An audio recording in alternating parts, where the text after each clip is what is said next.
9월은 어린아이들까지도 다 아는 가정의 달이죠. 성경은 가정의 가치를 매우 중요하게 가르치고 있습니다.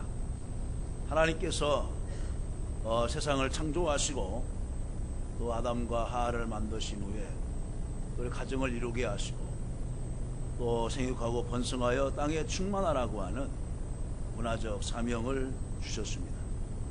사는 성도 여러분, 지금 여러분의 가정 형편이 어떠한지 분명한 것은 하나님은 여러분의 가정을 사랑하신다는 것입니다. 그리고 여러분의 가정 위에 하나님이 함께 하시고 축복하기를 원하시는 것입니다.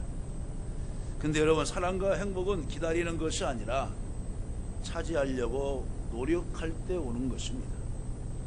오늘 지금 여기에서 하나님의 은혜를 회복하고 또 그 사랑과 하나님의 행복으로 가득 채워지시기를 간절히 바랍니다.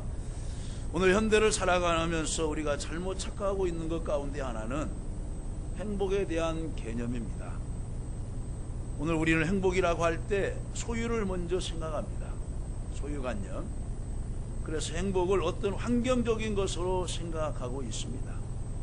이것도 외향적인 것으로 판단을 합니다.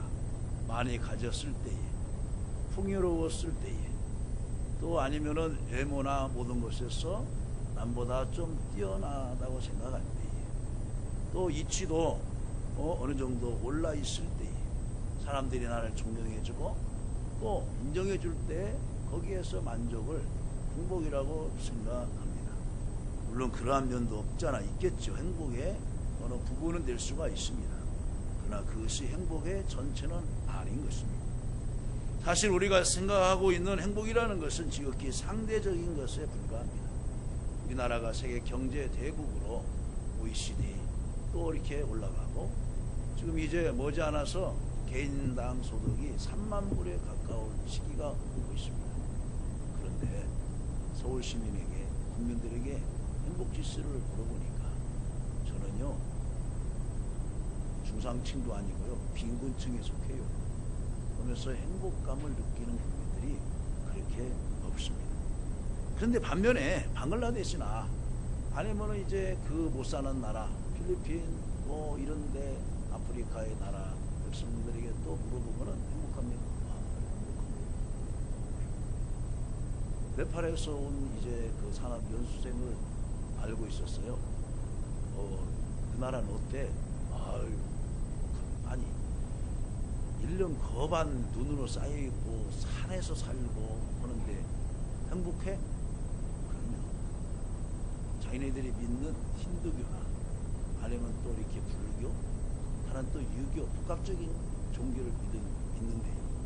그래서 신으로 신이 그냥 허락한 그것으로 감사한대요. 그냥 감사한다는.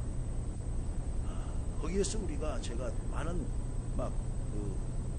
깨달음이 있어요. 야, 그렇구나. 그래서 주님께서 범사에 감사하라.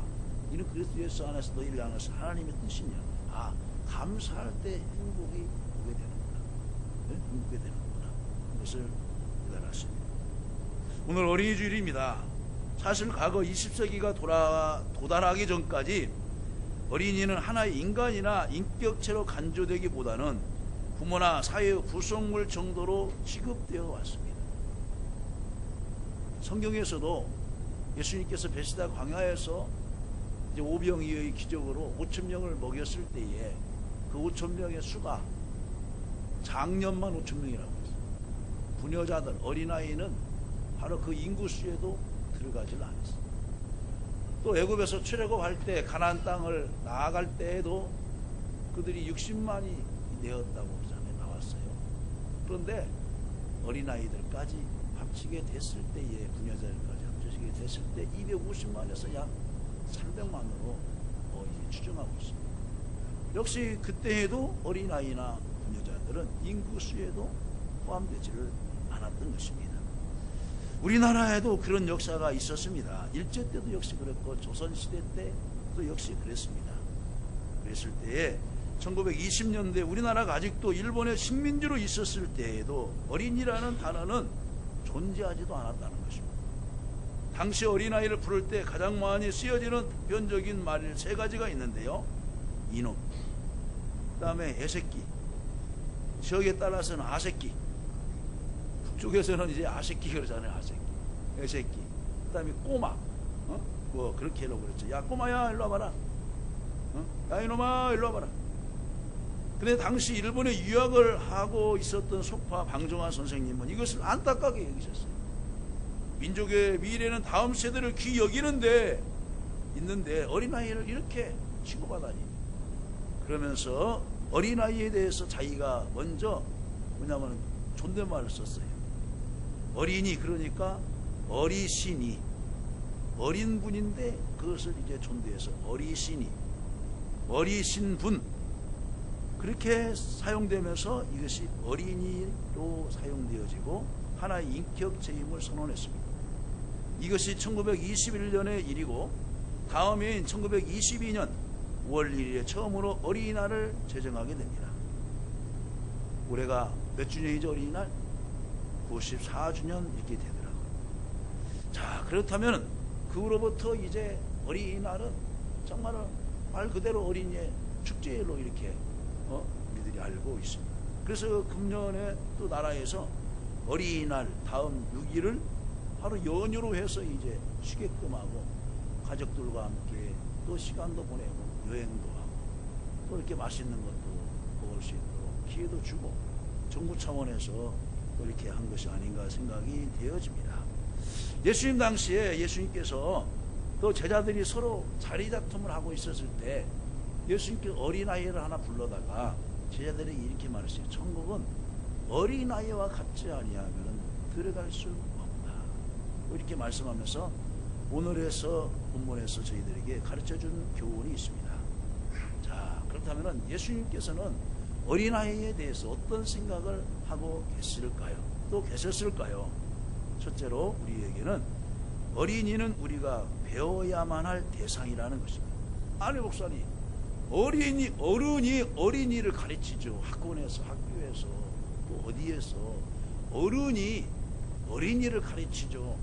어린이가 어른을 가르칩니까? 물론 역설적일 수도 있어요. 이것을 잘 생각해 보세요.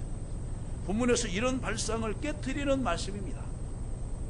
그것은 우리 어른들이 오히려 어린이에게 배워야 한다는 것입니다. 왜냐하면 어린이에게는 천국에 갈 수 있는 어떤 마음의 자질들이 존재하기 때문에 그렇습니다. 그래서 예수님께서는 너희가 돌이켜 어린아이들과 같이 되지 아니하면 결단코 천국에 들어가지 못하리라. 어린아이들 그랬어요. 그러니까 복수죠. 이게 대부분의 어린이들이 어떤 생각을 가지고 있는가를 말씀합니다.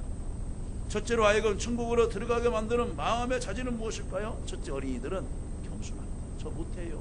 할 수 없을 때는 솔직히 고백을 해요. 저 못해요. 도와주세요. 그렇습니다. 근데 우리들은 어떨까요?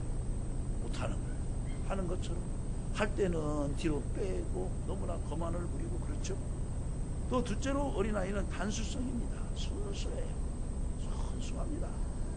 응? 부모에게서 배운 거 그대로 합니다. 그대로 하는 거예요. 너 이 말은 하지 마라. 우리 엄마가요 이 말까지도 하지 말라고 그랬어요. 있는 말 그대로 해요. 그대로 합니다.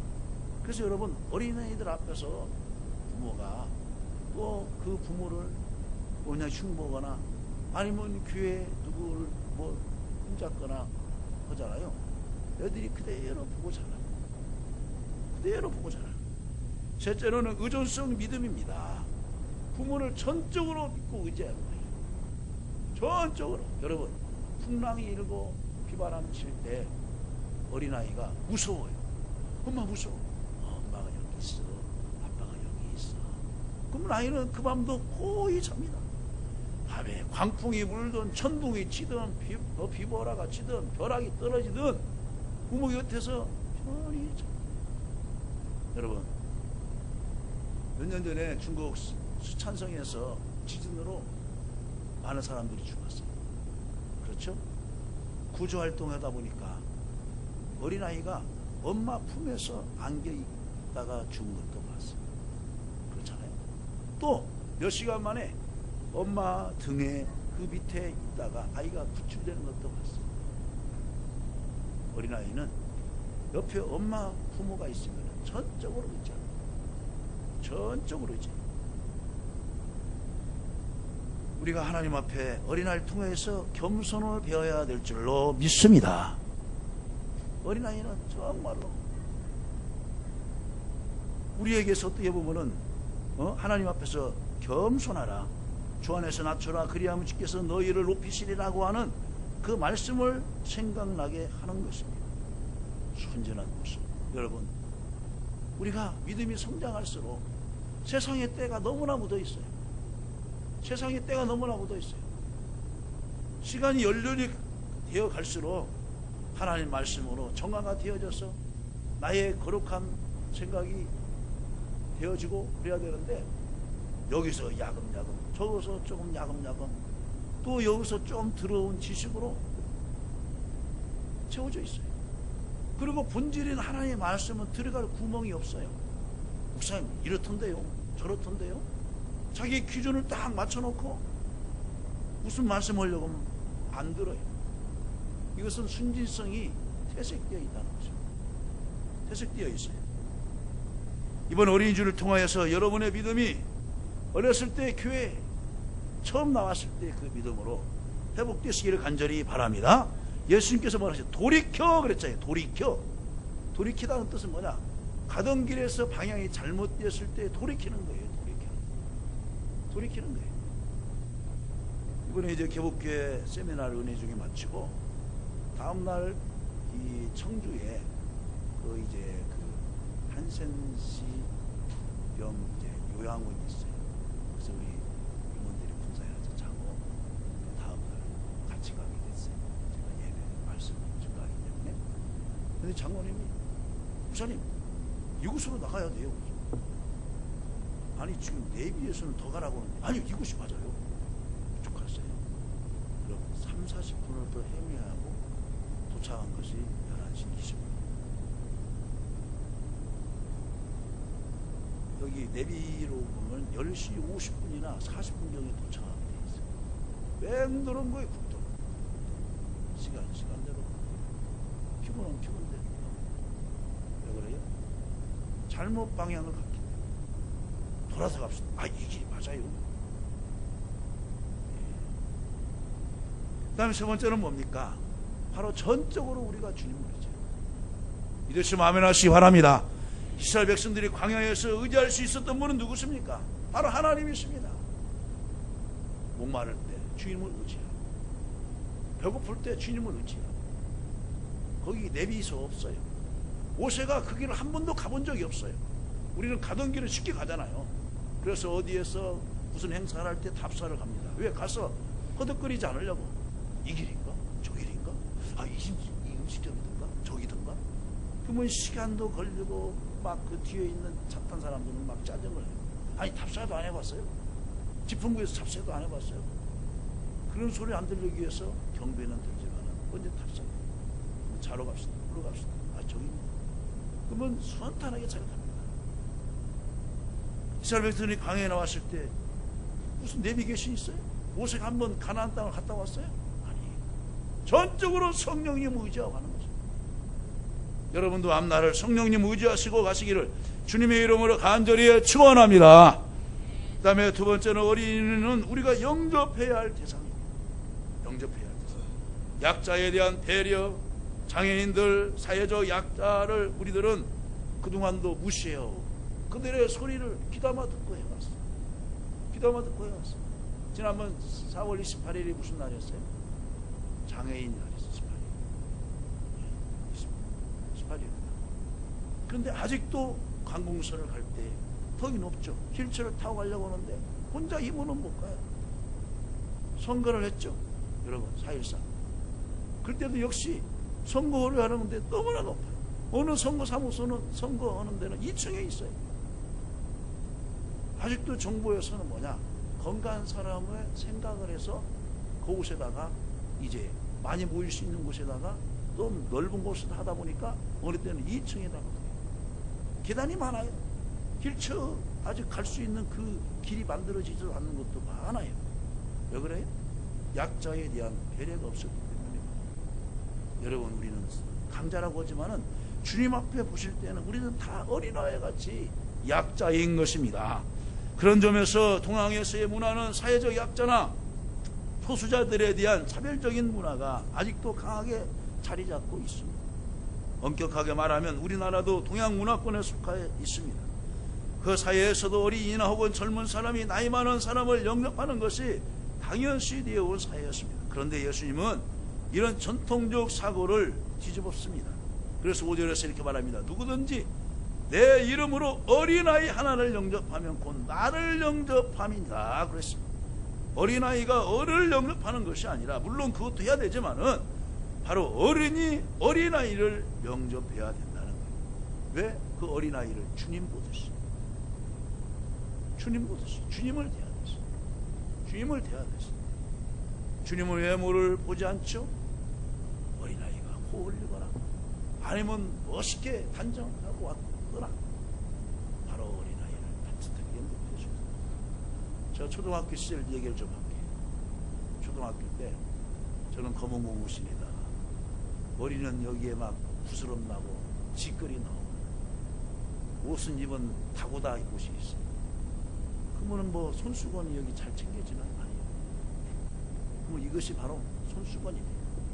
며칠씩 입어요. 그럼 여기가 반들반들해요. 잘 사는, 그때 당시에 잘 사는 친구도 있어요. 깨끗이 입고 와요. 그때도 어린아이 구두 듣고 나왔어요. 구두도 신고 와요. 그럼 선생님이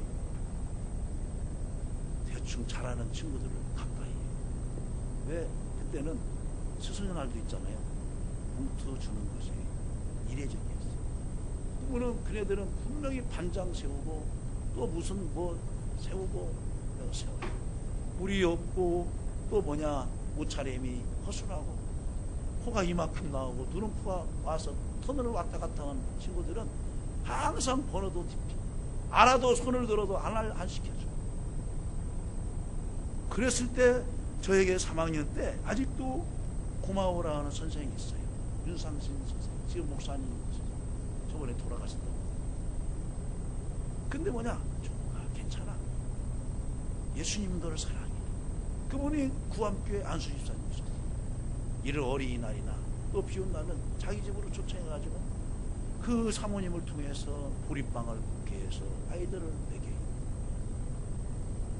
그러면서 야, 예수님 너희들 사랑해. 그땐 저희 교회도 안 나갔어요. 예수님이 누구세요? 하나님의 아들 예수님인데 그래도 너희들 사랑해. 부자 어이들만 사랑한 것이 아니야. 난 너희들 사랑해. 그러면서 기존의 선생님에 대한 생각이 제가 완전히 바뀌었어요. 아, 이런 선생님이 있구나. 그러면서 그 선생님이 너는 잘할 수 있어, 잘할 수 있어 하면서 용기를 북돋아 주었어요. 가정 환경은 중요하지 않아. 가정 또 방문하잖아. 요즘 가정 방문도 없어요. 가정 방문하면은 잘 사는 집에서는 또 준비하고 선생님 맛있는 거 사드리고 또 선물도 준비해요. 없는 가정은 부뚜막도 파리가 날라가고 마루는 막 먼지를 껴있고 선생님 어디 앉을 자리가 없어요. 그러면 마당에 서가지고 네 알았습니다 하고 가요. 바로 어린이는 우리가 영접해야 할 대상입니다. 바로 그 선생님의 은혜를 저는 잊지 않고 있어요. 바로 예수님께서 바로 이렇게 말씀하고 있는 거예요. 우리만 해도 어린아이와 소자를 구별하고 있습니다. 원문의 히라버 성경에 보면 어린아이는 파이디온, 그래서 파이디온 성교회가 있잖아요. 소자라는 단어는 미크론이라는 단어로 되어 있습니다. 미크론은 아주 작은, 아주 겨자씨일 때 미크론을 썼어요. 이 작은 자 속에는 물론 어린아이도 포함되지만 그러나 이 소자라는 개념은 어린아이보다 훨씬 더 넓은 의미를 담고 있습니다. 이 소자라는 것은 사회 속에서 약자로 대접받지 못하는 사람들을 총칭해서 말하는 것이었어요. 그래서 바로 이 소자에게, 어린아이에게 한 것이 곧 나에게 한 것이니라고 말씀한 줄로 믿으시기를 간절히 바랍니다. 사는 성도 여러분, 한번 옷을 걷어붙이고 어린아이와 신바람 나게 놀아볼까요? 어린이날 여러분 참여하세요. 가족과 함께. 그래서 어린아이의 그 속에 있는 말도 들어보세요. 너는 왜 그러냐 저러냐, 무조건 그 아이를 타이르고 핀잔 주기보다는 대화 시간을 많이 가졌어요. 그러면서 야 여기서 이것도 한번 해볼까? 아 엄마가 그런 거 어떻냐? 너 한번 해봐. 그러면서 자연스럽게 대화가 오가고 할 때 아이가 어떤 생각을 갖고 있구나. 엄마는 나를 정말 사랑하는구나. 그동안에 오해에 있었던 것도 좁아질 수도 있고 서로 풀 수가 있어. 풀 수가 있습니다. 그러므로 이런 모든 수자들이 환영되고 영접될 수 있어야 한다고 주님께서는 가르쳐 주고 있습니다. 그래서 성경은 약자로 보이는 힘없는 사람으로 보이는 어린아이까지도 오히려 우리가 적극적으로 영접해야 할 대상이라고 가르칩니다. 또 영접해야 할 대상이 뭐예요? 전도해서 데려와서 영접하라는 말입니다. 영접하라는 말이에요. 왜 우리가 이런 연합회에서 1000만 원 이상의 경비를 들면서 또 여러 상호 교회에서 후원을 받아가지고 막 2000만 원 이상 후원 받아 상품을 주고, 여러분 시장상, 도지사상, 국회의원상 할 때 그냥 상장만 딱 줍니까? 상품을 주고 도서문화권을 줍니다. 그래서 경비를 들여가면서 해주는 건 뭐예요? 앞으로 군산시 교회 또 각 교회 어린이들이 바르게 성장해서 천년 만년 주님 오실 때까지 하나님의 교회가 든든히 서가도록 하기 위한 전도예요. 전도. 삼동회에서 그동안 아주 주관적으로 다 해오다시피 해서 삼동회가 어디입니까? 원불교예요. 그런데 지금 우리들에게 기독교 우리 개신교회가 지금 밀려들고 있어요. 따라와서. 왜? 우리가 먼저 했는데 우리들이 이렇게 밀려요. 근데 또 시에서는 같은 장소에서 오라고 그래요. 같은 장소에서. 그래서 이제 그네들은 이제 운동장 중심, 저희들은 실내 중심으로 이렇게 하게 됩니다. 많은 대화도 할 수 있는 귀한 자리에 아이들과 함께 많이 오시기를 간절히 바랍니다. 우리는 어린이는 어떻게 대해야 할까요? 우리가 이 질문에 대한 대답을 얻기 위해서 나 같으면 어떻게 해야 될까요? 어린아이들 따뜻하게 영접하시기를 간절히 바랍니다. 첫 번째, 어린이는 우리가 보호해야 할 대상입니다. 마땅하지요. 그런데 요즘 현관에 매스컴에서 어린이들이 너무나 정말로 실현을 당하고 구타를 당하고 폭력을 당하고 때로는 생명을 잃기도 하는 그런 뉴스를 접해보잖아요. 저도 어른이 한 사람으로서 너무나 어린아이들에게 죄송해요. 또 무관심 속에 학교에서 왕따를 당하고 장기 결석을 했어도 학교에 선생님이 안 챙기고 하다 보니까 어디 가서 죽은 지 몇 개월 만에 또 발견되기도 하잖아요. 발견되기도 합니다. 이것은 정말 우리 어른 세대들의 잘못된 것입니다. 어린이는 우리가 적극적으로 보호하지 않으면 안 될 그런 대상입니다. 여러분, 타이타닉호가 침몰했을 때 물론 이제 그 배가 한정이 되어 있어요. 외국에서는 지난번 이탈리아 배가 또 이게 지중해에서 이제 풍랑으로 파손되었을 때 가장 먼저 내보낸 사람이 누구지 알아요? 어린이와 부녀자들이에요. 임산부예요. 거기서 선장이 딱 선언을 했어요. 먼저 어린아이, 부녀자, 임산부, 노약자를 먼저 보트에다 태우고 건강한 자들은 그들을 먼저 안전하게 항구까지 갈 수 있도록 우리들이 도와야만 됩니다. 선장의 철저한 그런 의식을 통해서 방송을 하니까 그동안의 안전교육이나 생명 존중 교육을 잘 받았던 불합화사한테 어떤 사람이 내가 먼저 가야겠다, 내가 먼저 타야 되겠다 하자 그들을 안전하게 내렸죠. 그 나중에 다른 데서 구조선이 와가지고 안전하게 또 목적지까지 가게 되었죠. 저는 그것을 보면서 그래서 선진국가고 그래서 우리들이 공부해야 하는 점이 거기 먼저 갈 수도 있어요. 건강한 자가. 그런데 어린아이와 부녀자들, 노약자들, 힘없는 자들을 먼저 태우고 난 후에 우리는 나중에 갑시다. 나중에 탑시다. 우리에게도 이러한 사상과 마음과 사랑이 있어야 될 줄로 믿습니다.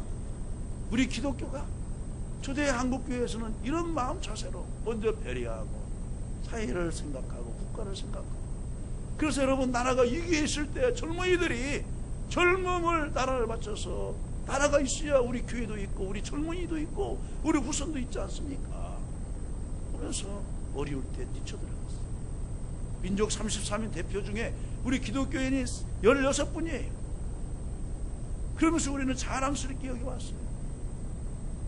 근데 지금 국가가 이게 있을 때 여러분 우리들이 동의하지 말고 나를 위해서 또한 기도하고 약자들을 편해서 우리가 보호해야 될 줄로 믿으시기를 간절히 바랍니다. 여러분 학교 지역에는 어린이 보호구역이 있어요. 어린이 보호구역 운전 몇 킬로 합니까? 30km. 사소한 것부터 지켜요. 가장 활동력이 많은 이런 5월 달에 또 어린이 교통사고나 이런 것들이 많이 발생한다는 거예요. 사랑하는 성도 여러분, 이 말을 보다 다른 적극적인 언어로 바꾸어 광범하게 처리할 수 있다면 그들을 잘 보호해야 됩니다. 소자들을 잘 보호해야 됩니다. 소자를 업신여기지 말아야 됩니다. 사회적 약자를 무시하거나 업신여기지 말아야 됩니다. 사랑하는 성도 여러분, 주변에 약하다고 생각하는 약자들을 함부로 멸시하지 마십시오. 그리고 사회적 약자들을 소중히 여기시기를 간절히 바랍니다. 바로 이것이 주님의 마음. 그래서 이제 그 요양원에 가서 제가 말씀을 드립니다. 저는 그곳에 간 자체가 은혜를 받았어요. 사회복지사들이 얼굴이 그냥 천사처럼 생글건 거예요. 그러면서 휠체어로 밀어오고 또 식사할 때 막 흘리잖아요. 그분이 앞에 커버를 씌워놓고 수저로. 그 다음에 뭐냐, 손 활동할 수 없는 사람들 수저를 먹여드려요. 그러면서 가족처럼, 부모처럼, 내 어머니 아버지처럼, 이모처럼, 할머니처럼 최선을 다해서 섬겨줘요. 그러니까 그들이 편안하고 예배 시간에 예배하고 오직 천국만을 바라보면서 주님 부르실 그날을 바라보면서 살아가요. 바로 과거에 우리는 이런 약자들을 돌보지 못했어요. 아니 그들은 그들의 운명이고 우리는 우리들의 운명이 있지 무슨 나라에서 그들을 챙기고 있는데. 그런데 여러분 총회에서 그런 일을 우리들이 챙기고 있는 것을 여러분 믿으시기를 간절히 바랍니다. 그래서 우리들은 제가 밴드에다 올렸잖아요. 움직일 수 있다는 것이 감사합니다. 여러분 오늘 하나님의 교회에 정말로 내 스스로 걸어서 나올 수 있다는 것에 대해서 하나님 앞에 감사하시기를 간절히 바랍니다. 감사하는 거예요. 감사. 무엇보다 중요한 것은 그들에게 영적인 도움을 베풀 수 있기를 간절히 바랍니다. 또한 어린아이들 옆에서 여러분들이 든든하게 기도와 말씀으로 양육시킬 때 그들을 보호하는 거예요. 하나님의 말씀을 제대로 가르쳐 줄 때 그들이 세상에 악한 문화와 세속적인 것에서 자기 자신을 지켜가고 하나님의 자녀로 세상에 물들지 아니하고 건강하게 영적으로 잘 자라갈 때 하나님이 의를 이루게 하실 줄로 믿습니다. 오늘 본문에서 예수님이 가장 중요하게 강조한 것은 도움이 바로 영적인 도움이었다고 말하는 것입니다. 본문의 문맥에서 만약 이 도움을 베풀지 못하고 실족하게 하는 것은 영생과 지옥의 문제라고까지 심각하게 말씀해 주고 있습니다. 여러분 우리의 행동이나 말 때문에 어린아이처럼 마음이 약하고 믿음이 연약한 그들이 또한 실족하진 않았는지 한번 생각해 보면서 그들을 잘 보호하고 또 옆에서 힘을 실어주기를 간절히 바랍니다. 말씀을 맺습니다. 사랑하는 성도 여러분, 이제 우리는 어린아이를 우리가 배움의 대상, 이런 말이 있잖아요. 어린아이에서 배울 것은 어린아이에게도 있다는 거예요.